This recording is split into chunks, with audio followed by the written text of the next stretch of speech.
Hello and welcome to another video. On today's video we're going to talk about top 3 formations on eafc 25. These are the formations that I get to play against the most in Division 1 and Elite, and I do think these formations can help you get more wins and climb the ladder. Starting off with 4-4-2. I would say this is a formation that has been meta for the last couple of years. It's always like a standard formation where you can have good options in attack but also have a balanced defense. Now, first of all, I want to talk about build-up style and defensive approach. Now, these are pretty much things that it depends on the player.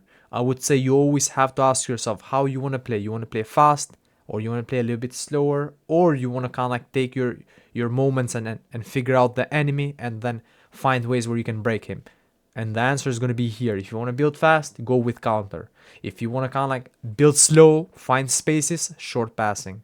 If you want to be in balance where you can build sometimes fast but also sometimes slow, go with balance. Personally, I always love counter. I want to play fast. I want to play in a way where I can kind of like find the enemy in a position where they can do mistakes and punish them. Defensive approach. I always run high. Why? Because the high one gives you that offside trap that the AI will do for you, and I feel like that's helpful. Sometimes you can get counter with this one, so keep that in mind, but high for me. So again, you ask yourself how you want to play, and this is going to be it. It's not similar to other years where this is super linked to the formation. Formation is more linked on what the players will do, so that's about that. Now let's get on with the formation. So formation number 1, 4-4-2. Player instructions. Defenders on defense, right back and left back on left back is here attacking, wing back balance, and the right back is full back defense. Right mid and left mid inside forward, one is on attack and the other one is in balance. One center mid is holding defense, the other one is box to box. One striker is advanced forward, the other one falls 9. You guys don't have to kind of like go and place these things one by one. I'm gonna leave down the code where you guys can input, but here's how they play without the ball, of course, the 4-4-2, and here's how they play with the ball. Now, this formation relies on you trying to outnumber the enemy whenever you're attacking. And that's why here we have 3 players right there, another 3 right here, and also 3 players here in defense. Matuidi will or your CM here, which is box to box, will go here, can go here, can go here, and link up the play, can go there. That's why it's box to box. It's like, it feels like it's just going at an attack and defense, but it's more like a roamer type thing. So that's about this one. So again, you have 3 players. Let's say you start with a keeper. You pass to your defender. Your defender now will wait for the left back to go on attack right there. Pass it to your CM. CM passes to this one. And now when you're here, you have so many options. You can cross it. You can pass it to Rafinha. You can pass it to the midfield and cycle the ball. Go here. Look for a shot. So your chances are so much. You can kind of like have so many creations of stuff. You can also do the same story in the right side and build up that one. But what this will be depending, this formation will be dependent on good defense. These 3 players here have to be good. If they're not good, whenever, let's say, you do a mistake, you're gonna find yourself getting countered, and then you're depending on the defenders. So if these players are good, these 3 ones, you're good to go. But again, a very standard formation. I would say with this formation, you can just like take the game in so many different approaches rather than just like one strategy. So that's the 4-4-2. Let's go on with another formation. Another formation is going to be 4-5-1. Another great formation that is being used quite a lot. Now, player instructions are going to be, again, defense, wing back balance, inside forward attack on both, let's say, wingers, one midfielder on box to box, one on holding, one on playmaker attack, and the striker on advance forward. Now, let's see them with the ball. So this is how they play with the ball. And you can see this is a formation where every kind of like place in the pitch is covered.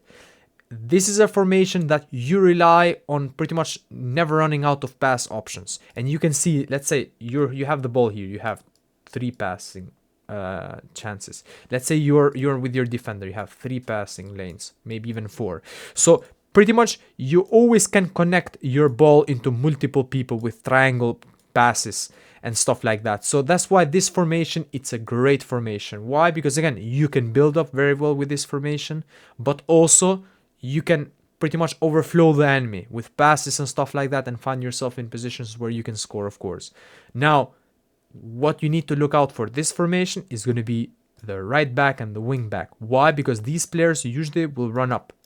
And when they run up and you lose the ball, if they're not good, they will not track back super well, which leaves this space here where the enemy can exploit and then pretty much look to counter you. So again, the wing back and the right back on this formation have to be good. Now, on the last formation, the formation that I like the most and I'm using the most is going to be the 4-2-1-3. Now, this formation, why I like it is because I get to play fast with this formation. But it depends. It depends on how you guys play the game, because here, look what I have done with the player instructions. I have everyone on defense. So everyone just stays back. And CDM and the other CDM on defense level. So all these players are just going to stay behind. So I utilize like pretty much 6 players to stay behind and 4 just to attack. But I use manual runs. So I can send Alba or Balde on a manual run. So I can do that without getting punished, because as soon as I pass with Balde, let's say I'm here, I send Balde on a manual run, and then I pass to him, and then from Balde I pass to Messi. Now Balde will go automatically back. It will not stay there, which means that I'm not gonna get countered. And then I rely on Messi to do this. But you have to do it fast, because if you don't do it fast, then the enemy is gonna track back, and then with 4 players you cannot do much. Why? Because the enemy is gonna have 5-6 players, and then you will run out of options. So again, this is a fast counter formation, and that's why also these players are going to be inside forward. So they're going to run in. Messi is going to look for a long ball or stuff like that, and then you're going to pretty much try to score of that. So this is the formation that I'm running the most. There are times, of course, where you struggle with this one. Why? Because again, you have to play it fast. But the most important player in this formation is going to be your cam position. It has to be agile. It has to be like a Foden, like a Messi, like a Dybala, something that has good agility and balance. It cannot be something like with 70 or maybe even 80 balance or agility. Why? Because by the time that you're turning, the defender is going to be there already, and you're going to lose the ball, and then you're going to get countered. So that's about this one. You can play with this one a little bit and not leave them on defense. You can leave them on balance, but I like this to be like a fortress of just like people there congesting, so the enemy cannot do much. They can run through here, but again, I can always kind of like defend and then rely on these players to score. So that's pretty much about these formations. Let me know what you guys think, and if you guys have any questions or what formations you guys are running. I will leave the codes of each formation on the description. And yeah, that's pretty much about this. Like if you enjoyed the video, and see you guys on the next one. Take care. Peace.